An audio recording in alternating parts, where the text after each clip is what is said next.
Mateus capítulo 7. Todos encontraram? Diga amém. Diz assim a palavra do Senhor, versículo 1 em diante. Não julguem, para que vocês não sejam julgados. Pois com o critério com que vocês julgarem, vocês serão julgados. E com a medida com que vocês tiverem medido, vocês também serão medidos. Porque você vê o cisco no olho do seu irmão, mas não repara na trave que está no seu próprio? Ou como você dirá a seu irmão, deixe que eu tire o cisco do teu olho, quando você tem uma trave no seu próprio? Hipócrita, tira primeiro a trave do seu olho, e então você verá claramente para tirar o cisco do olho do seu irmão. Não deem aos cães o que é santo, nem joguem as suas pérolas diante dos porcos, para que estes não as pisem com os pés, e aqueles, voltando-se, não estraçalhem vocês. Amém? Somente até aí. Tome o seu assento, glorificando o nome do Senhor Jesus.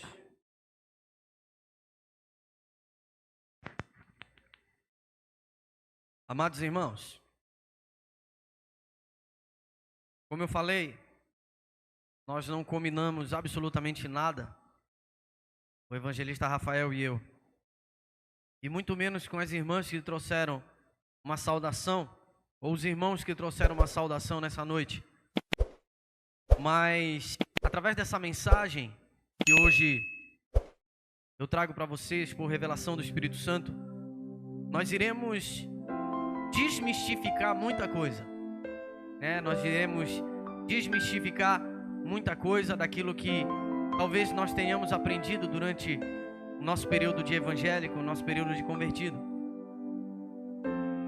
E como é comum, algumas passagens bíblicas, principalmente aquilo que Jesus traz, é difícil de se entender. Algumas passagens são difíceis de se compreender, de se fazer uma tradução para a nossa vida, devido à dificuldade. Os discípulos que estavam do lado de Jesus no período, Cristo tinha que revelar depois, ali em particular para eles, o entendimento daquilo que seria essa palavra. Então, o que nós vamos fazer, na verdade, é ter a real compreensão dessa passagem, do versículo 1 ao versículo de número 6. E certamente, do versículo 7 em diante, vocês terão uma plena compreensão daquilo que verdadeiramente quer dizer a palavra do Senhor. Jesus, ele estava num período bastante complicado do povo de Israel. Então, Cristo veio no período certo, no momento certo, exato, para ali anunciar o Evangelho. Mas leve em consideração que quando Jesus estava pregando essa passagem, ele estava no Sermão do Monte. Ele estava ali num período no momento em que o povo estava todos assentados e ele estava ali ensinando. Cristo, quando veio ao mundo, ele não veio em primeiro lugar fazer milagres, apesar dele próprio ser um milagre, mas ele veio para ensinar. Ele veio em primeiro lugar para ensinar o povo, porque através da palavra, através do ensino de Cristo, que era de Deus, que é de Deus para a nossa vida, é que vem verdadeiramente a libertação para você e para mim. Glória a Deus. E Cristo, quando ele fala essa palavra do versículo 1 ao versículo 6, ele não está falando um texto por pretexto, mas o texto justifica o texto. Texto justifica texto. Repita comigo aí: texto justifica texto. Mais forte: texto justifica texto. Você tem que falar alto para que o povo que está escutando a transmissão saiba que você está aqui para aprender. Glória a Deus. Então, texto justifica texto. Jesus, ele começa logo de primeira dizendo: não julguem, para que vocês não sejam julgados.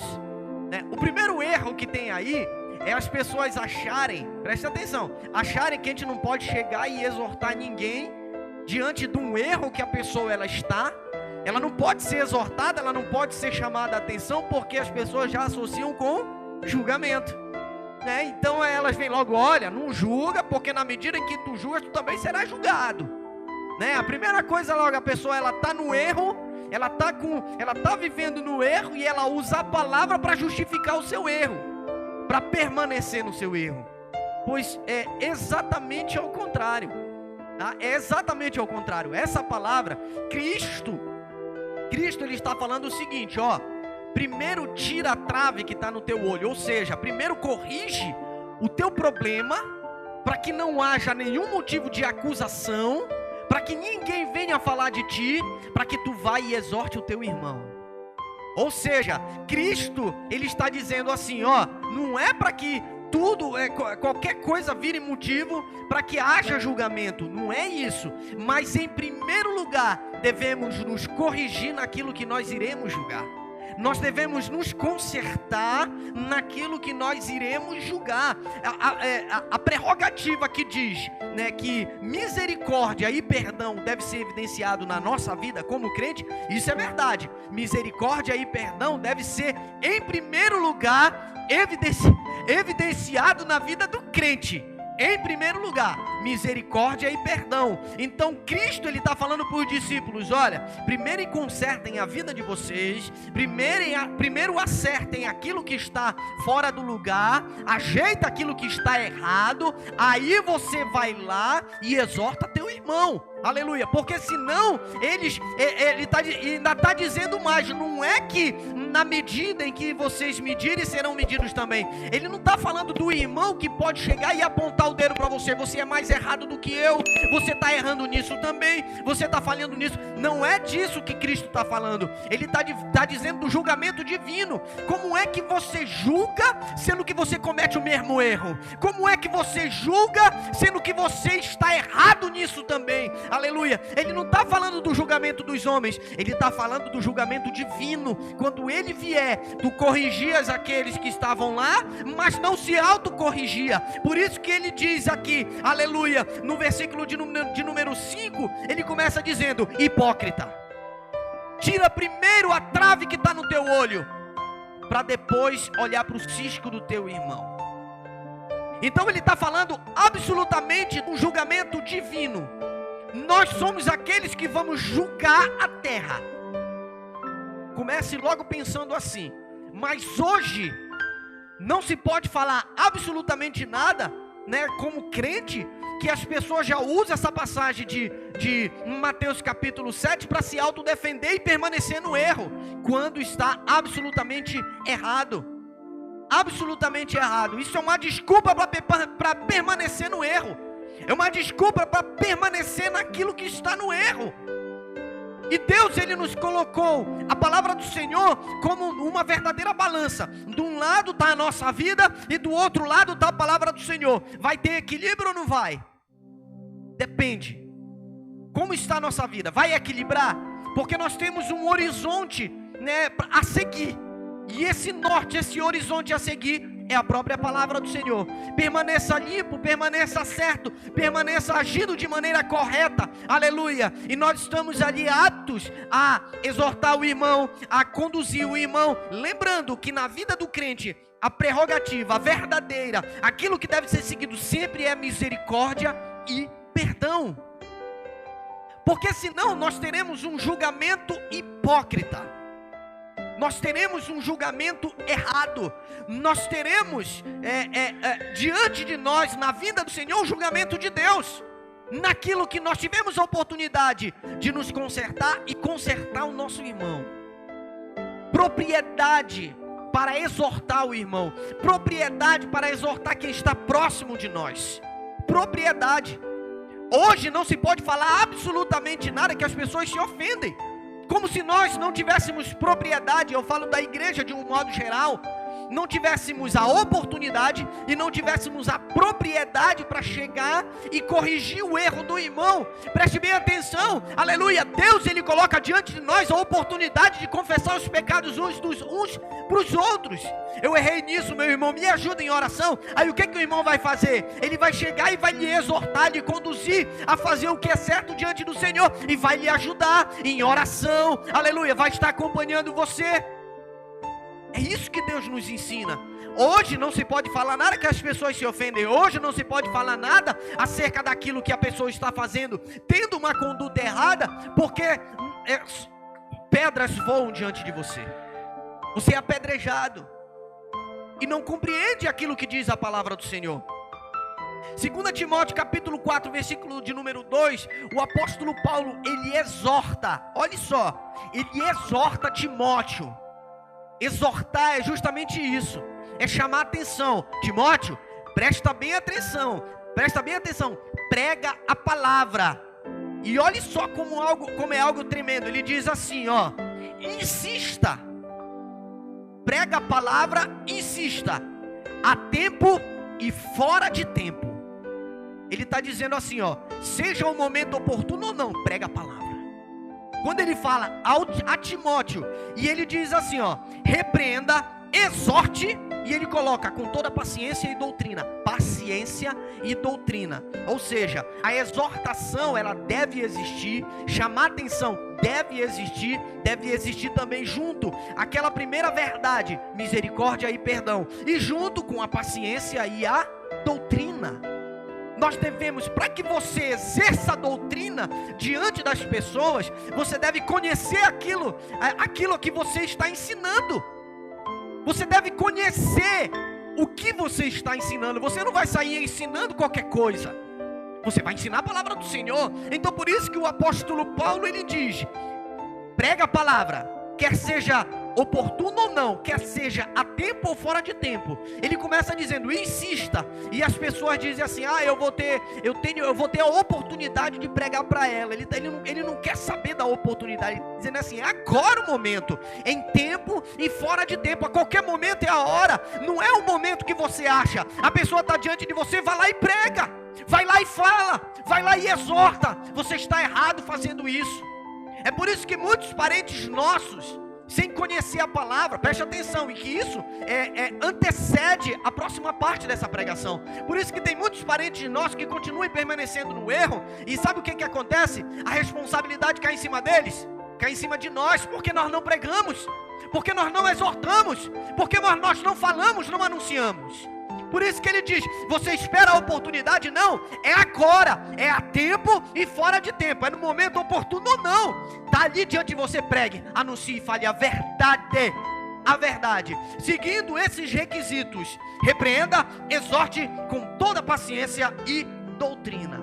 Aí sabe o que acontece? Nós entramos na próxima parte da pregação, porque ele inicia, aleluia, o versículo de número 6, preste bem atenção. Nós falamos de uma sã doutrina, glória a Deus. Nós falamos de uma sã doutrina que deve ser pregada, exortada a tempo e fora de tempo, com toda longanimidade, com toda paciência e todo o ensino. É isso que ele diz. Devemos corrigir primeiro a nossa vida, aquilo que será exortado, para depois chegar lá e pregar. Por isso que o apóstolo Paulo, ele diz para o povo lá, para ser imitador dele, porque ele é imitador de Cristo. Então ele se coloca numa conduta ilibada, perfeita. Ele está diante do Senhor ali, dizendo, me imite que você estará imitando Cristo. Então, a primeira parte é, não julgues, sobre o julgamento você tem que estar bem, certo, a caminhada correta diante do Senhor, aleluia, para que ninguém venha e tenha dedo apontado para você, que você está errando nisso. Como é que tu vem me exortar? Tu está dessa forma, como é que tu vens me exortar? Aí sabe o que acontece? Deus vai olhar para você no dia do julgamento, peraí, tu é hipócrita, porque tu julgava, sendo que tu estava mais errado do que ele. É isso que ele está falando aqui. Aí ele entra na passagem da exortação e logo em seguida ele diz, não dê aos cães o que é santo, nem joguem suas pérolas diante dos porcos. Aquilo que é valioso, o maior valor que você tem, a coisa mais valiosa que você tem hoje, eu não estou usando uma metáfora não, estou falando algo real. Eu não estou criando uma imagem daquilo que você pode ter, se é dinheiro, se é casa, se é carro. Não, eu estou perguntando exatamente para você, o que você tem de maior valor hoje na sua vida? É o Espírito Santo de Deus. O que você tem de maior valor hoje na sua vida é o Espírito Santo de Deus. Quando Jesus ele usa para os discípulos acerca dos cães e dos porcos, ele está falando, é uma palavra meio difícil, tá? Ele está falando de animais necrófagos. Sabe o que é isso? Que comem, que se alimentam de seres mortos. Seja ele carnívoro ou não, eles se alimentam de coisa morta. E naquele período, os cães que Jesus ele está falando, e ele usa a analogia do período em que ele vivia, os cães que ele está falando, ele não está falando daquele cachorrinho bonitinho que você tem na sua casa, não. Ele está falando de animais que eram de rua, e que se fosse possível, eles atacavam até você. Ele atacava até a pessoa. Animais necrófagos, que comem restos, coisa morta, que Jesus e os judeus daquele período consideravam impuros. E os porcos nós conhecemos. Porcos comem coisa, resto. E para os judeus também eram considerados impuros. Ele diz, não entregue aquilo que é precioso, aquilo que é santo, aos cães e aos porcos. Porque sabe o que vai acontecer? Ele diz assim mesmo, para que estes não as pisem com os pés, e aqueles, voltando-se, não estraçalhem vocês. Ele está falando de cães e de porcos? Não. Ele está usando uma analogia para quem você está pregando. Preste atenção, são 3 fases dessa mensagem. Primeiro, se limpe, faça tudo direitinho na sua vida para exortar, para que senão nós seremos chamados de hipócrita. Depois ele está falando para a gente tirar essa trave, né, ajeitar tudo que nós temos, para no dia do julgamento nós estarmos limpos. E depois ele diz, não entregue o que é santo aos porcos e aos cães. Não entregue. Sabe o que ele está falando? Por mais difícil que seja você e eu aceitarmos isso, mas ele está falando exatamente daquelas pessoas que você prega,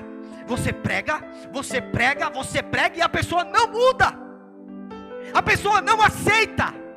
Chega um momento que existe um limite para a pregação do evangelho. Sabe quando você fala, olha, não faz isso que é errado, a pessoa continua fazendo? Olha, não age dessa forma, a pessoa continua fazendo, continua agindo. Você está entregando o maior bem, a maior joia que você tem nas suas mãos, entregando para cães e porcos. Porque não entra a palavra no coração endurecido. Procure em qualquer Bíblia, em qualquer estudo, você vai ver. Quando você prega, e insiste, e anuncia, e fala, e continua, e nada muda, essas pessoas, elas se alimentam de coisa morta. Elas não querem alimento de verdade, elas não querem alimento do céu. Por isso que Jesus compara essas pessoas a cães e a porcos. Não adianta. Vai existir um limite em que você vai chegar, pregar, e a pessoa não vai aceitar. Sabe por quê? Porque vão chegar, igual certa vez aconteceu comigo. Eu estava pregando para uma certa pessoa, e eu falando dessa forma aqui. Aí a pessoa fez assim mesmo para mim. Pisou. Sabe? Aconteceu exatamente isso aqui, exatamente o que diz na parte B do versículo 6. Para que estes não as pisem com os pés, e aqueles voltando não estraçalhem vocês. Aí sabe o que eu entendi? Que naquela hora eu tinha que parar de pregar. Exatamente isso, naquela hora eu parei de pregar. Aí sabe como eu trabalhei depois na vida dessa pessoa? Orando por ela. Você está entregando algo precioso para pessoas que não querem. Você prega, você anuncia, a pessoa não se converte, não aceita, não entra no coração. Entrega essa pessoa nas mãos do Senhor. Isso parece ser duro, principalmente porque nós temos parentes que estão longe da presença do Senhor, não conhecem a Cristo, não conhecem. Dói em saber disso. E eu não falo só pessoas que estão na rua, eu não falo só para aquele alcoólatra que você prega, aquele drogado que você está pregando. Eu não estou falando disso. Eu estou falando para todo mundo que você tem a oportunidade de pregar, de falar do amor de Deus, e essas pessoas não entra a palavra no coração. Não entra. Sabe o que acontece? Aí volta. Elas vão buscar lá no teu passado alguma coisa para lhe acusar. Não adianta. Se um dia você estava no mundo das drogas, eles vão olhar para você, mas tu vieste disso também. Está apontando. não entra no coração, as pessoas não querem. O coração é endurecido. Eles querem se alimentar de coisas mortas, que não vai trazer a vida eterna. Não querem se alimentar daquilo que é santo, daquilo que é a palavra do Senhor. Olha o que fala, e aqui nós temos duas vertentes muito evidenciadas. O apóstolo Paulo, em Atos capítulo 13, versículo de número 46. Eu vou abrir aqui. Atos capítulo 13, versículo de número 46. Glória a Deus. Olha o que diz a palavra do Senhor em Atos capítulo 13, versículo 46. Então Paulo e Barnabé, falando ousadamente, disseram: era necessário pregar a palavra de Deus primeiro a vocês, mas como vocês a rejeitam e se julgam indignos da vida eterna, eis que nós vamos para os gentios. Ou seja, o apóstolo Paulo, ele começou dentro da sua casa, foi negado, ele bateu pó das suas sandálias e foi pregar para outros que iriam aceitar a palavra do Senhor. Você já pregou? Você já anunciou? Aleluia! Entrega nas mãos do Senhor e ora por essa pessoa. Sabe por quê? Você vai se desgastar menos. Você vai se desgastar menos e vai procurar menos motivo para apontar os outros. E vai ter menos brecha para que aquelas outras pessoas venham apontar você. Menos oportunidade essas pessoas vão ter de apontar vocês. Olha o que fala ainda em Atos 18, 6. Atos capítulo de número 18, versículo de número 6. Diz assim a palavra do Senhor. Atos 18, 6. Como eles se opuseram e blasfemaram, Paulo sacudiu as roupas e disse-lhes: que o sangue de vocês caia sobre a cabeça de vocês. Eu estou limpo dele, e a partir de agora vou para os gentios. Ele estava no meio do povo, dos judeus, na casa deles, conhecendo todo mundo, pregou a palavra, deu testemunho, falou do amor, anunciou o evangelho, pregou, o povo rejeitou. Aí o que ele fez? Parou de falar. Vou para aqueles que querem escutar, vou para aqueles que estão aceitando a palavra, vou para aqueles que querem anunciar a palavra. Ou seja, ele está falando do povo de dentro da sua nação, de dentro da sua casa, no meio da sua família, que não aceitaram a palavra do Senhor, não aceitaram. E nós nos desgastamos. Não estou dizendo para você desistir de ninguém, não estou dizendo, mas lute com as armas certas. Lute com as armas certas. Porque verbalmente não deu jeito, você não é Deus. Você tem o Espírito Santo, algo precioso na sua vida. Não está dando jeito, lute com outras armas. Oração, jejum, sacrifício, aleluia. Pague o preço, glória a Deus. E se assim Deus quiser, Ele vai salvar. Se assim Deus quiser, Ele vai salvar. Ele vai chegar e vai tirar desse pecado, dessa vida errada. Ele vai tirar. Olha o que fala em Tito 3, 10, 11. Tito capítulo 3, versículo de número 10 e 11. Olha o que diz a palavra do Senhor, isso aqui é forte. Evite a pessoa que provoca divisões, depois de admoestá-la uma ou duas vezes, pois você sabe que tal pessoa está pervertida, vive pecando e por si mesmo está condenada. Vou ler mais uma vez, Tito 3, versículo 10 e 11. Evita a pessoa que provoca divisões, depois de admoestá-la uma ou duas vezes, pois você sabe que tal pessoa está pervertida, vive pecando e por si mesma está condenada. Você lembra o que Jesus ele falou aqui? Ele falou: tira a trave do teu olho, para que depois você enxergue bem, tire o cisco do olho do teu irmão, do teu próximo. Da mesma forma, ele está afirmando aqui em Tito 3. Duas vezes, não teve jeito, ela mesma está se condenando com seus atos. Não entra no coração. Passou a ter entendimento da palavra. Lute com outras armas. Não vá se desgastar com essas pessoas, porque elas vão se voltar contra você. E se possível for, ela vai afastar de você, ela vai se afastar de você, vai falar de você, vai se levantar contra a tua vida, aleluia. E o que é que o diabo quer? Matar, roubar e destruir. Se possível, vai destruir a tua vida. Lute com outras armas, seja quem for, parente ou não. E olha que eu tenho parentes de primeiro grau próximos que não conhecem a palavra do Senhor. Não conhecem a Deus. Dói em saber que a pessoa está indo por um caminho a passos largos. E gente, eu vou falar algo sincero para vocês, sincero, do fundo do meu coração. Não adianta nós criarmos um desenho bonito, achando que Deus, Ele tá, o Senhor vai ter pena dessas pessoas. Não vai, senão Ele vai contrapor a sua palavra. Ele é mentiroso. Não vai.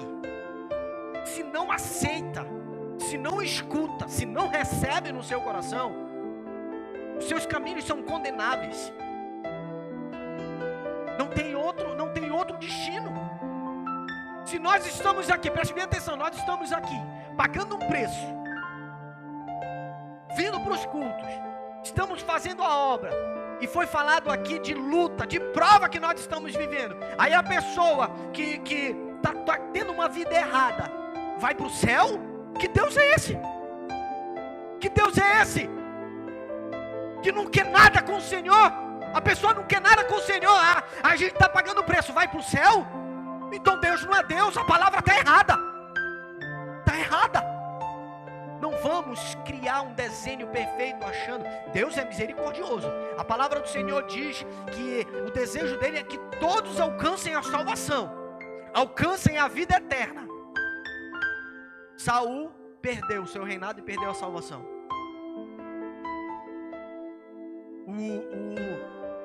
O lá do Egito, Faraó teve a oportunidade de ver todas as pragas e se converter ao Senhor. Coração duro, não quis. Aí nós temos aí a história de Ruth, moabita, estrangeira por completo. Moabita, estrangeira por completo. Deus abominava os moabitas, mas ela era moabita, casou com Boaz, coração totalmente voltado para o Senhor. O que aconteceu? O Senhor, por intermédio de Ruth, veio Cristo, veio a descendência de Cristo. O coração se voltou para Deus, o coração se voltou para o Senhor. Por mais que a pessoa seja pecadora, ela se arrependeu, ela tinha um coração voltado para Deus, ela se entregou para o Senhor. E o Senhor abençoou ela, a casa dela, a descendência dela, aleluia, abençoou. Senão Deus não seria Deus. O que nós temos que fazer de fato? De fato, é lutar com armas verdadeiras de jejum, oração e sacrifício. Principalmente porque essa palavra, nós que somos servos, nós olhamos não de uma maneira ampla, nós olhamos para quem está mais próximo de nós e não está nos caminhos do Senhor. Não é verdade? Não é verdade? A gente não olha para aqueles que estão próximos de nós e não estão nos caminhos do Senhor. Depois a gente vai olhar para aqueles que a gente não conhece. É verdade. Deus, Ele pede para que a gente olhe de maneira ampla, mas Ele diz também para a gente olhar primeiro para a nossa vida, porque senão nós seremos considerados hipócritas e depois olhe para dentro da nossa casa. Dentro da nossa casa, aleluia. E você vai fazer o quê? Se você não pode entrar na cabeça da pessoa para aceitar Jesus e mudar seus caminhos, você não pode entrar na cabeça dela. Quem vai fazer isso é o Espírito Santo de Deus, é o Senhor que vai fazer isso. Então só clame e ore, entregue ao Senhor, aleluia, com jejum, oração e sacrifício, para que essa pessoa se entregue. Não dê aos cães e aos porcos pérolas, aquilo que é precioso que você tem. Não entregue, aleluia. Porque verdadeiramente essas pessoas, elas mesmas se colocam nessa condição de cães e porcos. Elas mesmas se colocam nessa condição de cães e porcos. Mas eu acredito verdadeiramente, meus irmãos, eu acredito verdadeiramente que por um justo a tua casa todinha pode ser salva. pela justiça que tem dentro do teu coração, por aquilo que o Senhor, aleluia, escuta o teu clamor e a tua súplica. Você tem que acreditar até o fim que a tua casa vai servir ao Senhor, que a tua família inteira vai servir ao Senhor, que todos lá serão salvos, que todos serão libertos, aleluia. Não desiste, só muda de estratégia, só muda de estratégia, aleluia. É isso que Deus quer para a tua vida, é isso que Deus quer para a vida da igreja, para todo crente. Se coloque de pé, meus irmãos, em nome de Jesus.